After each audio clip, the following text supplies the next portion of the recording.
Le retour. Alors quel retour?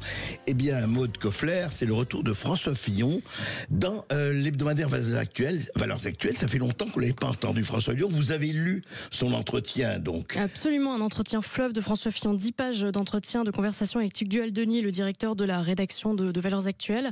Alors on n'avait plus l'habitude de l'entendre, François Fillon, depuis sa défaite en 2017, à part dans quelques rares tribunes. La dernière remonte à septembre 2024 sur le site agirenorient.org. Il y évoquait l'impuissance du peuple libanais face à l'extension du conflit israélo-palestinien et la diplomatie européenne illisible déjà dans le contexte justement de la guerre en Ukraine. Alors qu'est-ce qu'il dit Maud, dans cet entretien? De quoi il parle? Il se répand sans donner l'impression de sermonner qui que ce soit. D'ailleurs, il le dit: je n'ai de leçons à donner à personne, mais je veux simplement faire partager mes convictions sur l'urgence vitale d'un effort de redressement national.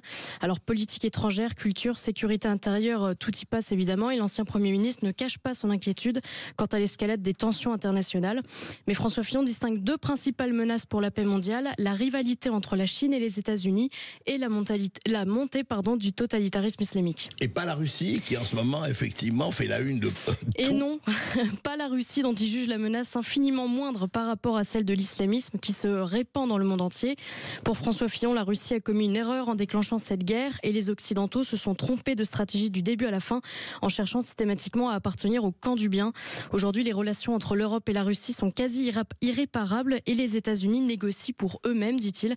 Et pour achever la stratégie de l'Union européenne, Fillon dénonce l'incohérence de ses dirigeants avec cette phrase: les voilà qui passent d'un atlantisme béat et finalement illusoire en matière de sécurité à un appel pathétique à la défense européenne qui n'ont cessé de combattre.